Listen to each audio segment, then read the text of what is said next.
Hello.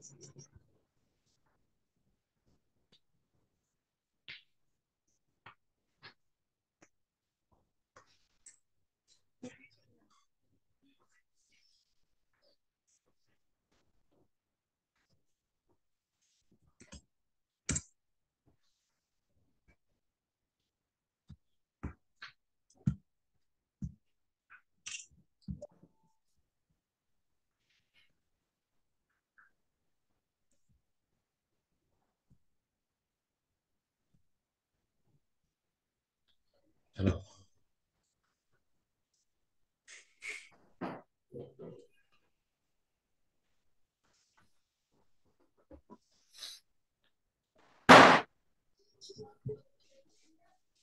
कुछ बोलना जो हाय। इसका स्पीकर चालू है। अच्छा मेरा वापस चालू हो गया। मेरे आपने बंद किया था मैंने इसको। हेलो। ठीक।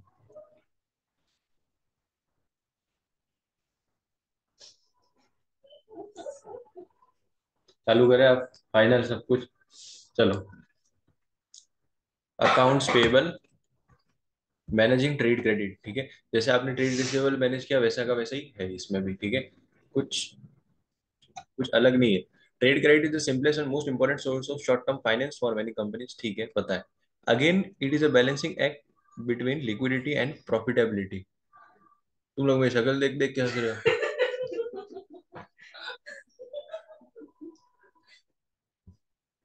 मौका मिल रहा है तभी बात है।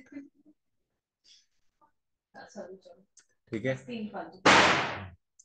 बैलेंसिंग एक्ट अगेन हमें लिक्विडिटी और प्रॉफिटेबिलिटी के बीच में ही देखना है। अगर आप अपने सप्लायर्स को, ठीक है, पेमेंट नहीं दोगे, बहुत लंबे समय तक अटका के रखोगे, तो क्या फायदा होगा, क्या नुकसान होगा? डिस्काउंट नहीं सामान दे। ही नहीं देगा हाँ, कोई। ये तो हो गया नॉन फाइनेंशियल। ठीक है, लॉन्ग टर्म में ये वाली चीज होगी कि डिफिकल्टीज क्या आएगी कंपनी को लॉन्ग टर्म में। ठीक है। और चीज मैं बताऊं। ठीक है, लॉस्ट डिस्काउंट।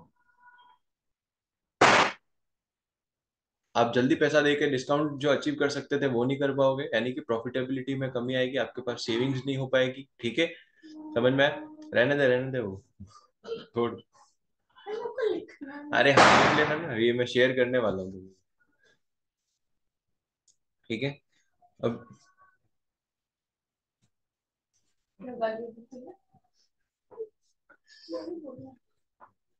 ठीक है, अभी इसी का उल्टा क्या हो सकता है कि तुम्हारे पास लो डेटर्स रहे, यानी कि तुम लोग अच्छे से मेंटेन कर रहे हो अपने डेटर्स को, ठीक है, जल्दी पैसा दे रहे हो। ठीक है। उस केस में क्या होगा?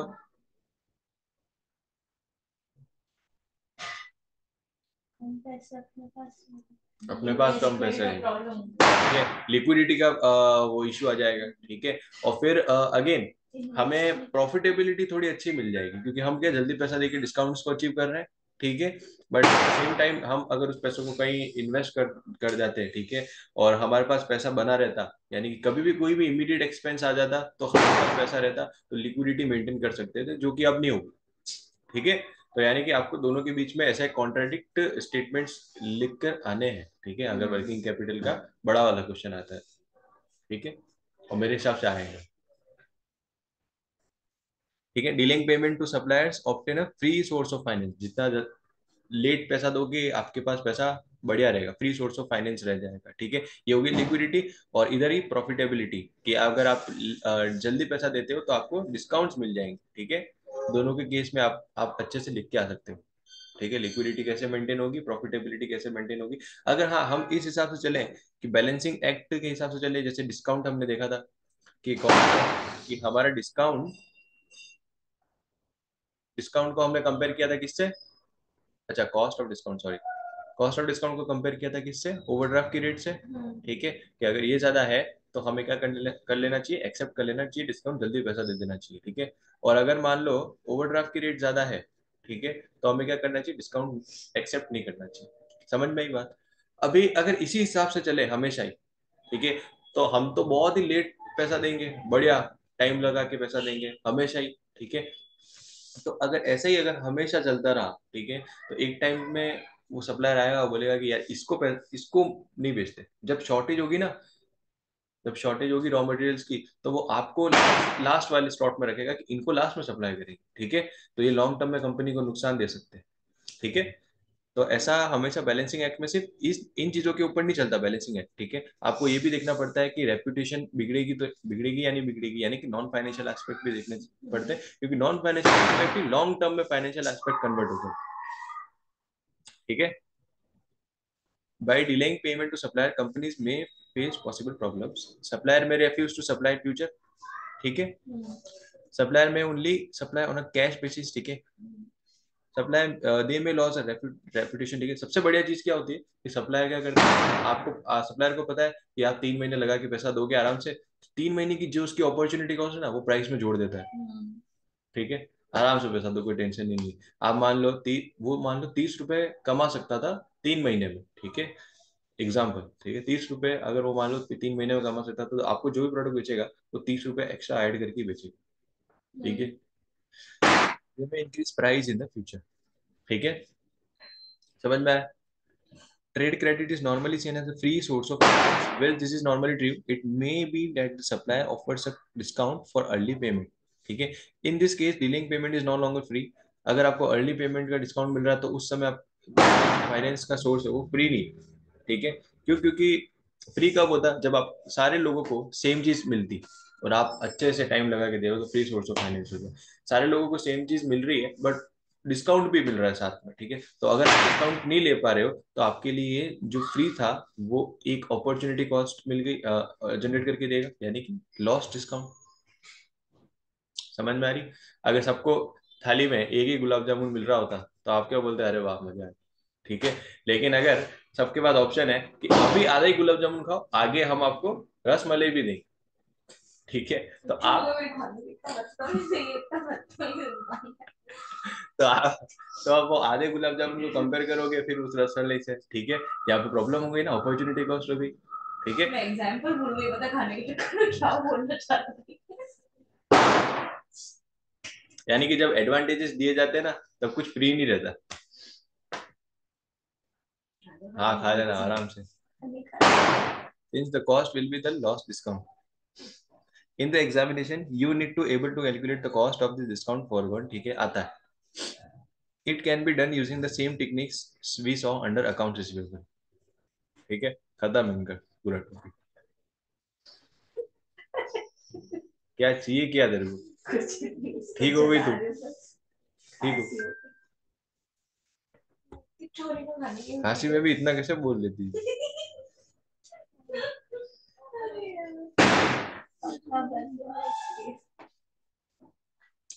अभी DY5 है, ठीक है। देखो इसमें कुछ हार्ड है नहीं, ठीक है।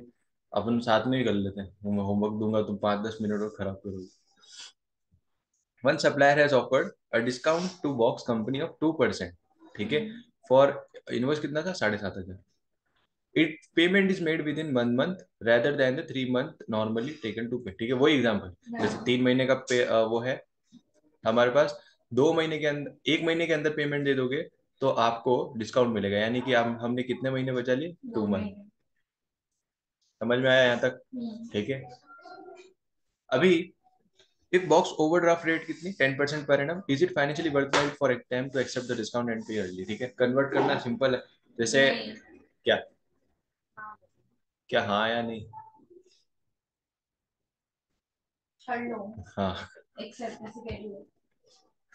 जैसे देखो इधर 2% डिस्काउंट है, क्या है तुम लोग?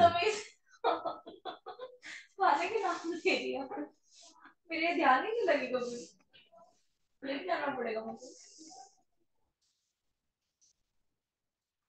देखो इधर देखो 2% डिस्काउंट है, ठीक है। तो 100%, एक एग्जाम्पल मान के चलो कि 100 रुपीज है, इसमें से 2 का तो डिस्काउंट हो गया, बाकी का जो है वो हमें देना पड़ेगा। तो ऐसे डिस्काउंट तय होती है कॉस्ट ऑफ डिस्काउंट, ठीक है। डिस्काउंट तो आपका 2% ही है, लेकिन कॉस्ट ऑफ डिस्काउंट ऐसे निकलेगी। और फिर हमारा जो कंपाउंडिंग वाली चीज थी सेम, ठीक है। अगर ये 2 महीने का है तो हमने क्या किया, 2 महीने से डिवाइड कर दिया और ऊपर मल्टीप्लाई कर दिया 12 मंथ्स, क्योंकि मंथ में हमें कन्वर्ट करना है 12। अभी इसमें से हमने प्रिंसिपल माइनस कर दिया, दैट इज 1। तो हमें क्या मिल गया, क्या मिल गया, कॉस्ट ऑफ डिस्काउंट, हाँ पर एनम। हाँ नहीं, हाँ निकाल।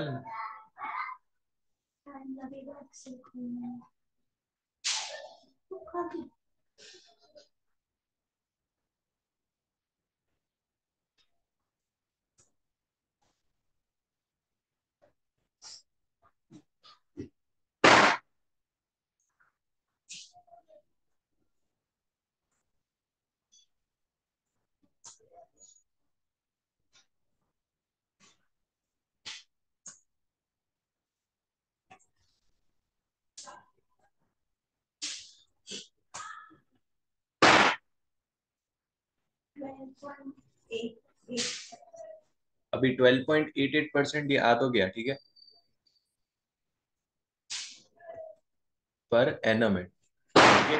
अभी हम इसको कंपेयर किससे करेंगे? ओवरड्राफ्ट से। अभी हमें 12.88% का फायदा हो सकता है अगर हम डिस्काउंट ले लेते हैं तो, ठीक है, और नुकसान भी हो जाएगा अगर डिस्काउंट नहीं लेंगे तो, ठीक है, सेम चीज है।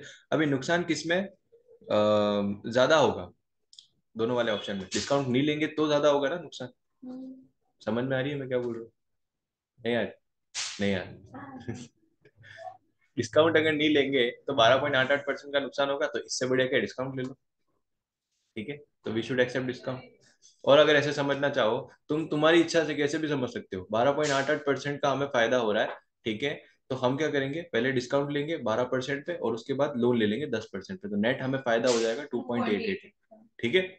पहले बात ले लो, देखते क्वेश्चन लेते हैं। मेरी जवाबदारी है ना, ठीक है। अच्छा ये वाला कर लो ना, T/6।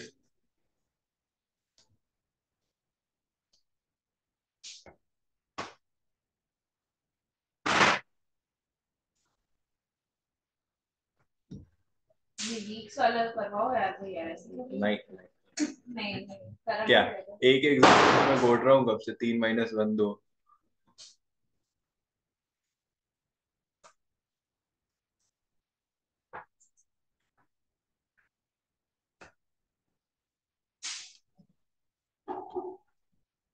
करना कुछ नहीं है, वो मंथ की जगह वीक्स लगाना है बस।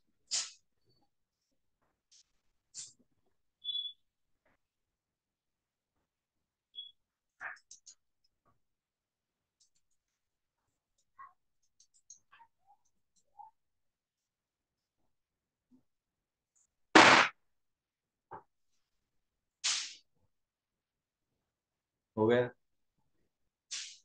क्या क्या हुआ पता नहीं।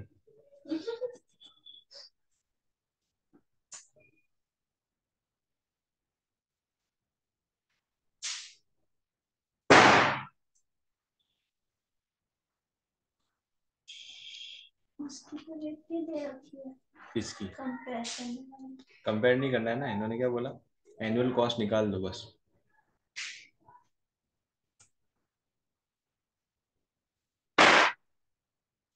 तो मैं 100 से इंटू करके बताना है ना। हाँ परसेंटेज में भी निकाल दो और 100 से इंटू करके भी बता दो।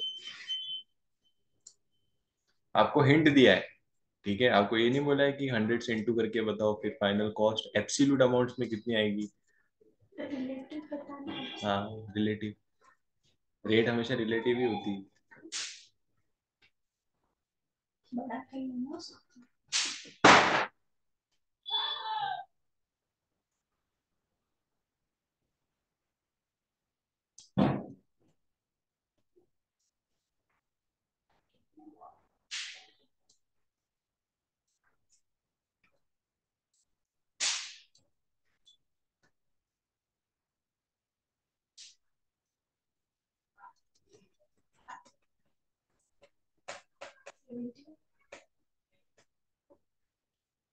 कितना आ रहा है? ये कौन सी अजीब बात चला रहा है। कितना? 90। 90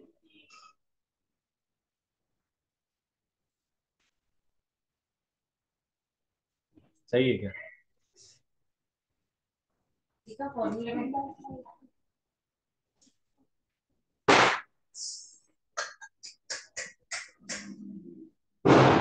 चिंदे लोग होते हैं। समझ में आया ना कि 5/50 क्यों करना है हमें, 50/5 क्यों करना है? पक्का? लेकिन 3 weeks पहले हाँ, वो 50 weeks जो का रेट है। हम अंदर ब्रैकेट में अप्लाई कर रहे हैं उससे तो हम डिवाइड करेंगे, ठीक है, क्योंकि हमें 1 यूनिट में कन्वर्ट करना है। ओके, चलो इसकी थ्योरी पढ़ लेते हैं फटाफट। Trade payables under trade credit, a firm is able to obtain or service from a supplier without immediate payment. The supplier accepting that the firm will pay at a later date. Trade credit previous periods vary from industry to industry, and each industry will have to is a generally accepted norm which would be from 7 days upwards. ठीक है, 7 दिन का credit तो generally accepted रहता है किसी भी industry में। The usual terms of credit range from 4 weeks यानी 1 महीना to the period between the date of purchase and the end of the month following the month of purchase. Purchase करने के बाद में जो महीना है उसके खत्म होने तक की डेट, ऐसा होता है, ठीक है, इसलिए इन्होंने लिख रखा है। However, considerable scope for flexibility exists and longer credit periods are and sometimes offered, particularly where the type of business activity requires a long period to convert materials into saleable products. Example farming, जहाँ पे आपको raw material तो दे दिया but वो 1 महीने बाद पैसा आके नहीं मांग सकते, क्योंकि उसको कन्वर्ट करना, बेचना करना वो बहुत टाइम कंज्यूमिंग है, ठीक है ना, उसमें टाइम लगता है और उसी हिसाब से आपकी क्रेडिट भी डिसाइड करी जाएगी। Okay, a portion of the firm supplier will normally offer early settlement discount, which should be taken up where possible by ensuring promote payment within the specified term where settlement discounts is allowed. यहाँ पे अगर आपको settlement discount मिल रहे हैं, जैसे हमने calculate किया वैसा मिल रहा है तो आपको ले लेना चाहिए, ठीक है, बट हाउएवर, ठीक है, आपको एग्जाम में ऐसे ही लिख के आना हाउएवर, ठीक है, हमें एक्सेप्ट कर लेना चाहिए, बट हाउएवर हमें ये भी देखना चाहिए कि हमें अपॉर्चुनिटी कॉस्ट कितनी है, यानी कि ओवरड्राफ्ट की रेट कितनी है उससे कंपेयर करेंगे। If the firm is short of fund, story की तरह समझा दिया इन्होंने कि अगर हमारे पास शॉर्ट ऑफ फंड होते तो हम अगर पैसा दे देते तो हमें लोन लाना पड़ता। It might wish to make maximum use of the credit period allowed by suppliers regardless of the early settlement discount offer, ठीक है ना, हम हमें डिस्काउंट मिले हम जाने देते, हम क्या करते हैं उसका मैक्सिमम यूज करते जितना भी हमें फ्री सोर्स ऑफ क्रेडिट मिल रहा है। It is a mistake to reduce working capital by holding on to creditors' money for a longer period than is allowed as in the long term. This will affect the supplier willingness to supply goods and raw materials and cause further embarrassment to the firm. ठीक है, ये वही चीज है, reputation down करने वाली, ठीक है, लंबे समय तक रखोगे, वर्किंग कैपिटल को रिड्यूस करोगे कैसे, ट्रेड पेबल माइनस करोगे करंट एसेट में से, है कि नहीं, ट्रेड पेबल माइनस करोगे और वर्किंग कैपिटल को कम करोगे, ऐसे लंबे लंबे समय तक पीरियड को क्रेडिटर्स को रोक रोक के, ठीक है, तो आपको लॉन्ग टर्म में क्या होगा, लॉन्ग टर्म में इफेक्ट करेगा supplier willingness to supply goods, ठीक है, वो आपको गुड्स देने से मना कर देगा, ठीक है, एम्बेरसमेंट टू द फर्म, ठीक है, इससे क्या होता है कि आप दूसरे भी सप्लायर से मांगने जाओगे ना तो आपको प्रॉब्लम आएगी। Favourable credit terms are one of several factors which influence the choice of supplier. Furthermore, the act of accepting settlement discount has an opportunity cost, that is the cost of finance obtained from another source to replace that not obtained from creditors. यानी कि जो creditor से offer हो रहा था वो नहीं हो रहा है क्योंकि हमने डिस्काउंट लेने के लिए पेमेंट दे दी, ठीक है, अब अगर वो नहीं हो रहा है तो उसके उसके रिप्लेसमेंट में हमारे पास कौन सा ऑप्शन है, ठीक है, ओवरड्राफ्ट हो सकता है, यानी कि कॉस्ट ऑफ फाइनेंस उस ओवरड्राफ्ट की हम कंपेयर करेंगे, ठीक है, वो हमारे लिए अपॉर्चुनिटी कॉस्ट है, वही समझा रखा है आसान आसान भाषा में, ठीक है, समझ में वापस पढ़ता हूँ। The act of accepting settlement discount has an opportunity cost, the cost of finance obtained from another source to replace that not obtained from creditor, ठीक है, जो क्रेडिटर से ऑब्टेन हो सकता था नहीं हुआ। Whilst trade credit may seen as a source of free credit, there will be cost associated with the extending credit taken beyond the norm, ठीक है, loss discount, loss of supplier goodwill, ठीक है ना, more stringent terms for future sales, ये वही है कि अगर आपने फालतू का वो करने की कोशिश करी लंबे लंबे समय तक पीरियड पर आपने अटका के रखा सप्लायर्स को, क्यों, क्योंकि आपको सस्ता पड़ रहा था, कॉस्ट ऑफ डिस्काउंट जो है वो आपको महंगा पड़ रहा था, ओवरड्राफ्ट से फाइनेंस करना आपको महंगा पड़ रहा था, इस वजह से आपने क्या किया, सप्लायर को पैसा ही नहीं दिया बहुत लंबे समय तक, तो उससे नुकसान होंगे भारी भारी। In order to compare the cost of different sources of finance, all cost usually converted to a rate per annum basis. ठीक है, जो हमने अभी तक में किया, इसको ये ऊपर नहीं, ऊपर देने में बहुत तकलीफ हो रही थी। जब बच्चा सब कुछ कर लेता है फिर उसके बाद में उसको बता देता है अच्छा ये तो ये था, हम तो भी पागल हो गए। ठीक है, समझ में आ गया? ओके। अभी सर्टेन एजम्पशंस क्या है, have to be made concerning. ये देखो, ये एजम्पशन क्या है, बोलते हैं कि आप मैक्सिमम डिले कर, the maximum delay in payment which can be achieve before the supply of good is withdrawn by the supplier. हमें मान के चलते हैं कि हम डिले करते रहेंगे करते रहेंगे करते रहेंगे, क्योंकि हमें तो सस्ता पड़ रहा है। ठीक है, हमें मान के चलते हैं हम डिले करते रहेंगे, और जब तक वो सप्लायर मना ना कर दे पेमेंट करने से। और फिर हम मानते हैं कि अगर ये मना कर दे तो क्या हुआ, हमारे पास दूसरा सप्लायर तो है। ठीक है, इस फॉर्मूला के हिसाब से, क्योंकि ये फॉर्मूला हमें ही नहीं बताता कि लॉन्ग टर्म में अगर हम सप्लायर को पेमेंट नहीं देंगे तो उससे क्या क्या नुकसान हो। समझ में आई? ये फॉर्मूला की लिमिटेशन होती है कि वो नॉन फाइनेंशियल एस्पेक्ट को नहीं देखते, जो कि लॉन्ग टर्म में नुकसान दे सकते हैं। हम क्या मान रहे हैं कि डिस्काउंट नहीं लेंगे, डिस्काउंट नहीं लेंगे, ओवरड्राफ्ट ओवरड्राफ्ट नहीं लेंगे। ठीक है, क्योंकि हमें फायदा किससे हो रहा है, ट्रेड क्रेडिट से पैसा, ट्रेड क्रेडिट से फाइनेंस करने पे। ठीक है, समझ में आ रही है बात? ठीक है, आ रही है कि यूं यूं यूं यूं? हाँ हाँ, ठीक है। ठीक है, कॉन्फिडेंस दिखता नहीं तुम लोगों के। हाँ, निपटा दो, क्या है? दिखाते नहीं है। अच्छा है, कहाँ कहाँ दिखाओगे ऐसा कॉन्फिडेंस पे? थ्योरी है क्या? हाँ, सिर्फ थ्योरी है क्या स्टार्ट में? अब सिर्फ थ्योरी है। अब भी करियर जारी होगा। ठीक है, अभी फॉरेन ट्रेड, इसमें ध्यान देना, थ्योरी थ्योरी करके निपटा मत देना, ये एग्जाम में ये क्वेश्चन आता ही आता है। ठीक है, वो दो दो नंबर में भले ही आ जाए, दो दो नंबर करके निपटा सकते हैं, पर ये क्वेश्चन एग्जाम में 70% चांस है कि ये आए। मैनेजिंग 100% तो किसका होता है? ठीक है, एनपी वाले क्वेश्चन का होता है 100%। हाँ, आता ही है वो।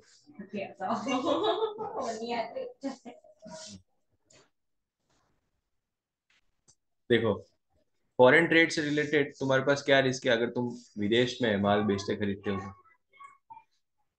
वो के वही तो रिस्क है। इन्फ्लेशन होता है, कभी ज्यादा पैसा देना पड़ता है, एक्सचेंज रेट वाला हाँ, फ्लक्चुएशंस आती एक है। एक्सचेंज रेट वाला, फ्लक्चुएशन वाला, और बाकी सारे रिस्क तो होंगे ही होंगे जो रिसीवेबल पेबल से रिलेटेड होते हैं। ठीक है, रिसीवेबल पेबल से रिलेटेड जो हमें रिस्क होता है, अच्छा हम हमारे सिटी में अगर कोई माल बेचते खरीदते हैं तो हमें सिक्योरिटी होती है थोड़ी सी कि नहीं, उसकी दुकान हमें पता है, जाके लड़े भी कर सकते हैं।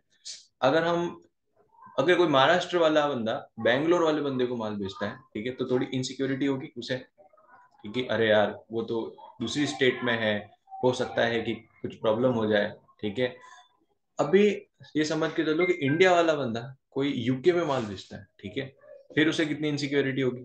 ठीक है, extreme level.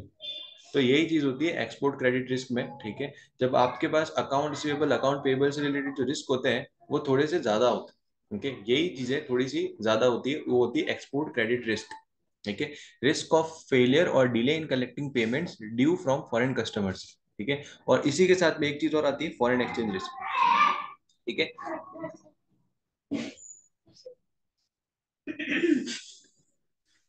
foreign exchange risk is the risk that the value of currency will change between the date of contract and the date of settlement. Date of contract and the date of settlement. ये जो foreign exchange risk है ना, वो currency upward movement downward movement की वजह से नहीं होता है। किस वजह से होता है? बताओ। ये इस वजह से, डेट ऑफ कॉन्ट्रैक्ट और डेट ऑफ सेटलमेंट के बीच के डिफरेंस की वजह से। आज हमने डील करी और फिर एक महीने बाद में पेमेंट की डेट आई, तो उस एक महीने की वजह से रिस्क है। ठीक है, समझ में आया? यहाँ पे क्या इंपॉर्टेंट चीज है जो डिफरेंस क्रिएट कर रही है? टाइम। ठीक है, तो हर वक्त एफएम पढ़ते समय आपको ध्यान किस में रखना है? टाइम। Time is money. ठीक है, तो कोई भी आज से तुम्हें बोले कि फॉरेन एक्सचेंज रिस्क में डील मत करना, एक बहुत फ्लक्चुएशन होता है, तो उनको बोलना कि हम हमारे डेट ऑफ कॉन्टैक्ट और डेट ऑफ पेमेंट को अगर सेम रखें या फिर क्लोज क्लोज रखें तो हम फॉरेन एक्सचेंज रिस्क से बच सकते हैं। ठीक है, अच्छा ये कैसे होता है, ध्यान देना। क्या देखती है? तेरे मन में क्या चल रहा है वो सोचना होता है।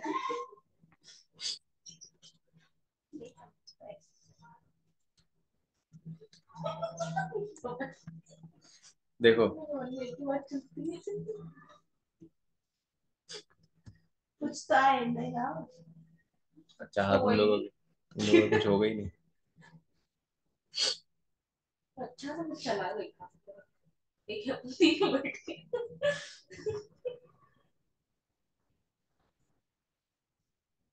सर्च पड़ा वाह। पत्ता भी नहीं था, वो हिला ही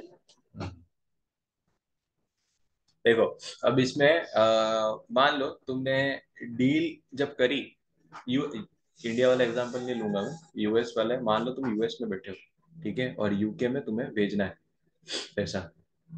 यूएस इसलिए क्योंकि तुम्हारे एफएम के सिलेबस में डॉलर्स में ही बात थी, टैक्स में होते तो पाउंड। ठीक है। इतना तो घुमा रखा है उसकी करेंसी भी नहीं दे रहे तो गवार दिखते ही ठीक है, मेंढक। इनको यूएस पे ज्यादा भरोसा है ना। देखो $100, जो हमने डील किस पे करी, $100 पे, ठीक है। तो डील क्लोज हुई। अभी पाउंड में सारी चीजें हो रही है, जैसे आपने माल बेचा, मतलब खरीदा, तो उन्होंने 88 पाउंड की रेट लगा रखी थी, ठीक है। 88 पाउंड की रेट लगा रखी थी, और आपके लिए वो उस दिन कितना था, $100, ठीक है। और करेंसी साइड में लिखी हुई है, करेंसी क्या थी, $1 पर हमें 0.88 पाउंड मिलता था एक्सचेंज करने, ठीक है। अभी पेमेंट का दिन आया, पेमेंट के दिन पे $1 जो है वो 0.8 पाउंड ही दे पा रहा है, यानी कि डॉलर डेप्रिशिएट हो गया। ये कोई ऐसी चीज नहीं है जो बहुत क्लियर है, हमने तो चैप्टर पढ़ा नहीं, हमें कैसे आएगी, ये तो सबको आती है, ठीक है। $1 पे 0.8 पाउंड मिलने लग गया, यानी कि अब हमें कम पाउंड मिल रहा है, ठीक है, $1 एक्सचेंज करने पर। तो हमें क्या करना पड़ा, 88 पाउंड्स के लिए $110 देने पड़े, ठीक है। और सीधा सीधा दिख रहा है $10 का नुकसान हो गया ड्यू टू करेंसी फ्लक्चुएशन, ठीक है। इन द मीन टाइम जो भी हमारी डेट डेट और डील डेट और पेमेंट डेट के बीच की डिफरेंस की वजह से अभी हमें फायदा भी हो सकता है कई बार, ठीक है। जैसे $1 में 0.95 पाउंड मिलने लग जाए मान लो किसी दिन, ठीक है, और पेमेंट दिन भी वही हो जाए किस्मत से, ठीक है, तो हमें $93 दे के भी 88 पाउंड मिल सकते हैं, यानी कि करीबन $7 का फायदा हो गया, ठीक है। 100 माइनस 93, ठीक है। समझ में आया ये होता है हमारा फॉरेन एक्सचेंज रिस्क, ठीक है। अभी एक्सपोर्ट क्रेडिट रिस्क में वही चीजें हैं जो आपने अभी तक में पढ़ी है, जैसे पॉसिबल कॉजेज क्या है of loss from export credit risk, illiquidity हो सकती है, इंसॉल्वेंसी हो सकती है कस्टमर की, ठीक है। This also occurs in domestic trading when an export customer cannot pay, however sorry, however is my favorite word है however मैं तो याद रट के आई हूँ और हर जगह लिखती हूँ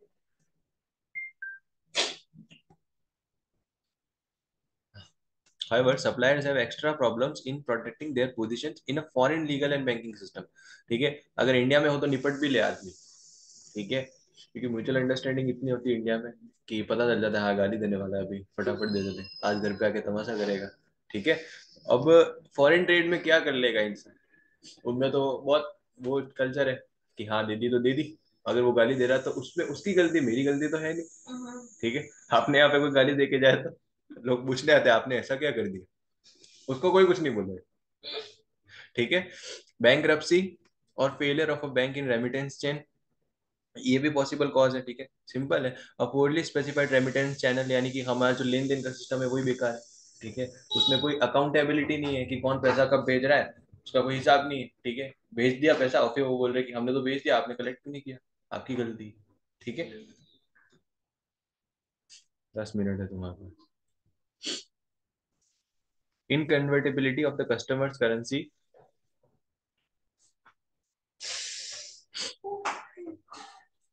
क्या, हाँ कुछ नहीं करो inconvertibility of the customer's currency and lack of access to the currency in which payment is due. जैसे आपको ऐसी ऐसी करेंसी में पेमेंट दिया जो कन्वर्ट ही नहीं होती, ठीक है, फिर आप क्या कर लोगे, उसको मना नहीं कर सकते क्योंकि आपने डील पे साइन कर लिया है, तो ये भी रिस्क है, ठीक है। ये भी आपको पहले इंश्योर कर लेना चाहिए था कि आपकी करेंसी कन्वर्ट होती भी है या नहीं, ठीक है। लिखा हुआ होगा ना उसमें हाँ कॉन्ट्रैक्ट लिखा में होता है, थोड़ी ना कोई करते थे इसीलिए तो बता रखा है, हमारे लोग साइन कर देते फटाफट, हाँ हाँ हाँ, चलेगा चलेगा।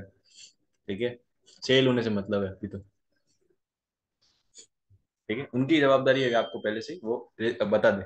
This can be caused by deliberate exchange controls or by an unplanned lack of foreign exchange in the customer central bank. ठीक है, हो सकता है हमारे देश में वो कन्वर्ट नहीं होती, क्योंकि हमारे देश में ऐसा कोई क्लियरेंस बैंक ही नहीं। ठीक है, पॉलिटिकल रिस्क भी होते हैं कई बार, वार रायट्स। ठीक है, ब्लॉकेट। ठीक है, और हंगर स्ट्राइक हो जाती है कई बार। ठीक है, प्रॉब्लम्स ऐसी हो सकती है जिसकी वजह से वो बोल दे कि हमारे कंट्री में अभी रिसेशन आ गया है, हमारे पास पैसा नहीं है, हम नहीं दे सकते। ठीक है, ये पॉसिबल कॉजेज है, ये याद रखना। अभी एक्सपोर्टर्स प्रोटेक्ट कर सकते हैं अपने आप को। ठीक है, अगर तुम बेच रहे हो, ठीक है, तो कैसे प्रोटेक्ट करोगे, ध्यान रखना। बैंक्स से बात कर सकते हो, दोनों कंपनी, दोनों कंट्री की। ठीक है, तुम्हारे बैंक के पास जाओगे और उसको बोलोगे कि तू अपने बैंक के पास है। ठीक है, हम जो भी लेन देन करेंगे वो बैंक से करेंगे। ठीक है, ताकि कोई भी मिसकंसेप्शन ना हो। ठीक है, इन पेमेंट टर्म्स। ओके। दूसरी चीज क्या करोगे कि उसको बोलोगे कि भाई तू तेरे बैंक में जाकर जाकर आ। अगर क्रेडिट पे हो रहा है मामला तो ही तो दिक्कत हो रही है। क्रेडिट पे हो रहा है तो तेरे बैंक को बोल कि वो गारंटी दे कि तू पेमेंट देगा 1 महीने बाद में। उसे हम बोलते हैं इंटरनेशनल लेटर ऑफ क्रेडिट। ठीक है, और जब उसका बैंक वो कंफर्म करेगा वो सारे डॉक्यूमेंट्स वेरीफाई करने के बाद में, तो वो बन जाएगा CILC, यानी कि confirmed international letter of credit. ठीक है, उसके बाद में और कोई ऑप्शन है हमारे पास, जैसे सपोर्ट ले सकते हैं थर्ड पार्टीज का, गारंटी ले लो फ्रॉम लोकल बैंक ऑल्सो। ठीक है, उसके बाद में get a letter from the local finance ministry और central bank confirming availability of foreign currency. ठीक है, हमारे बैंक से हम गारंटी ले सकते हैं कि हमारे पास इतनी, तुम्हारे पास इतनी करेंसी होगी या नहीं होगी जब हमारे पास पेमेंट आएगा। ठीक है, take out export credit cover, ये भी कर सकते हैं। ठीक है, क्रेडिट इंश्योरेंस ले सकते हैं एक्सपोर्ट में भी। Use an intermediary such as confirming export finance factoring, for factoring international level पे भी होती है। ठीक है, कलेक्शन एजेंसीज इंटरनेशनल पे भी काम करती है। फोर फिटिंग भी होती है, फोर फिटिंग फैक्टरिंग जैसा ही होता है, कुछ अलग नहीं। ठीक है, to handle the problems on their behalf or possibly by giving no credit or selling only through agents who accept the credit risk। ये सारी चीजें आप, ये सारे आपकी चीजें मेंटेन करेंगे। ठीक है ना, कि किसको आपको माल बेचना है, कब बेचना है, कैसे बेचना है। ठीक है, और कैसे कलेक्ट करना है, क्रेडिट पीरियड कितना होना चाहिए और कितना अमाउंट का होना चाहिए क्रेडिट। ठीक है, समझ में आई। ये कुछ प्रिकॉशंस है जो आप ले सकते हो पहले से। ओके। अच्छा, इनकी इनकी भी लिमिटेशंस है।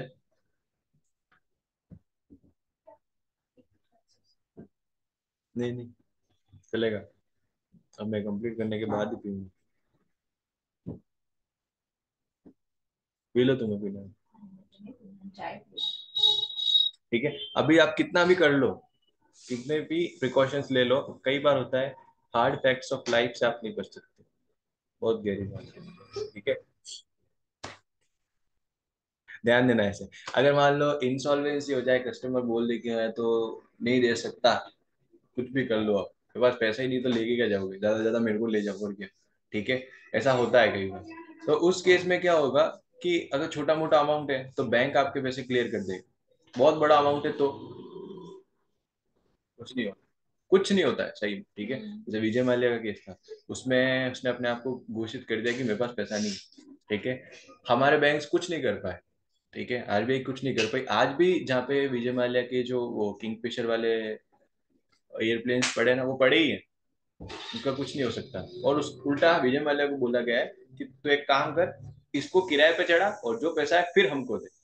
उसमें भी उनको उनकी जरूरत पड़ रही है। ठीक है, तो आप कितना विश्वास कर लोगे।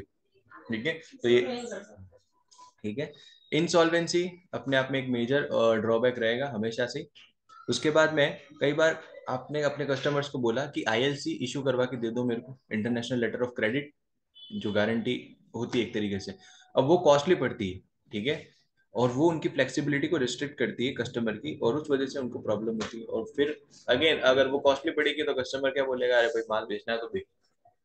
ठीक है, समझ में आई बात। उसके बाद में एक्सपोर्टर्स के बाद पास भी इतने डॉक्यूमेंट्स, नेसेसरी डॉक्यूमेंट्स नहीं होते कि वो कलेक्ट कर सके पेमेंट। अगर वो गारंटी इशू कर भी दी है, ILC इशू कर भी दी है, तो अपने बैंक से पैसा लेने जब जाएगा तब उसे सारे नेसेसरी डॉक्यूमेंट्स को प्रेजेंट करना पड़ेगा। ठीक है, अगर मान लो शिपिंग डॉक्यूमेंट्स है और भेज दिया उसने एयर से, ठीक है, फिर उसे पैसा नहीं मिलेगा। समझ में आया? हम्म। ठीक है, ये चीजें होती है और ऐसा कई बार होता है। Exporters can only collect under a letter of credit if they present exactly the required documents. They will not be able to do this if they have send the goods by air and the credit requires shipping document. Credit के हिसाब से shipping था, जल्दबाजी में sign कर लिया, भेज दिए एयरप्लेन से, और फिर अब प्रॉब्लम हो रही, ठीक है, पेमेंट नहीं मिलेगा। ठीक है, और जहाँ पे कस्टमर का इंजीनियर चाहिए होता है, ठीक है, इंस्पेक्शन करने के लिए गुड्स का, और फिर फाइनल गारंटी देने के लिए कि हाँ ये गुड्स चाहिए और डील अब क्लोज हो गई। ठीक है, जब तक वो कस्टमर का इंजीनियर भी अवेलेबल है, मिस्टीरियसली अनअवेलेबल, ठीक है, तो फिर फिर भी आपको पैसा नहीं मिलेगा। ठीक है, किसी वालों की लैंग्वेज बहुत ही गजब है, अलग ही लैंग्वेज है, हाँ पोएटिक बहुत लैंग्वेज डालते हैं ये लोग, यूजर पता नहीं फ्रेंडली क्यों। है ना बहुत। मुझे पोएटिक लैंग्वेज है, इनकी मिस्टीरियस लैंग्वेज बहुत। हो सकता है ना यार, मिस्टीरियसली अनअवेलेबल, पर नीचे लिखना होता है। बहुत सारे लोग हो जाते हैं। The need to insist at payment is in convertible currency, ये भी आपको ध्यान रखना है, इस करेंसी कन्वर्जन पॉसिबल और नॉट। ठीक है, आपके इस कंट्री में ऐसे कोई क्लियरेंस बैंक है भी या नहीं, ठीक है, जो आपको करेंसी मतलब कन्वर्ट करके दे दे। ठीक है, तो ये ध्यान रखना है आपको। ठीक है, नहीं नहीं नहीं, नहीं। क्या, ये है हमारी प्रॉब्लम्स, यानी लिमिटेशंस, ये भी बोल सकते हैं। ले लो, स्क्रीनशॉट लेना है।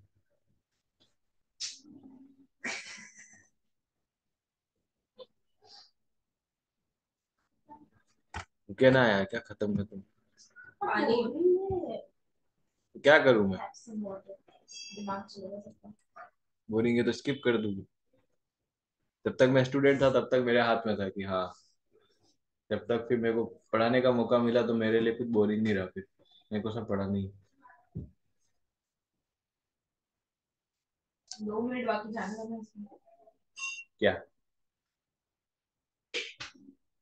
नया स्टार्ट करेंगे ना।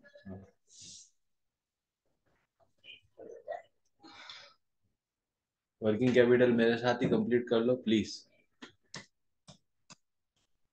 डाउट्स आया तो डाउट्स पूछ लिया करो, तुम लोग डाउट्स तो पूछते ही नहीं, पता नहीं क्यों। तो पढ़ेगी ना, पूछेगी ना, तो पढ़ेगी अब क्या। कब पढ़ोगे तुम लोग?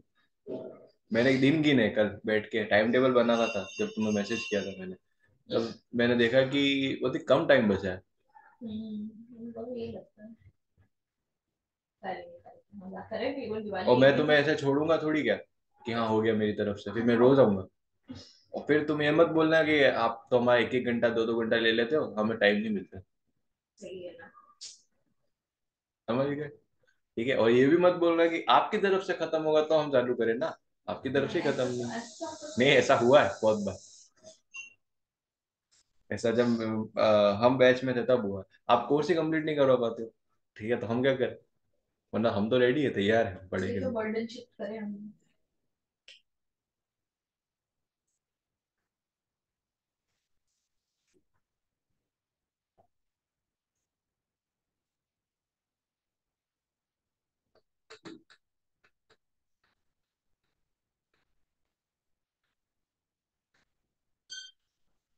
हाँ, तो मीटिंग रहेगी। बंद हो गई है? मैंने कर दी। आपके करने से नहीं होगी। मेरी मेरी कर दी, आप उधर से थोड़ी ना करोगे तुम लोगों की।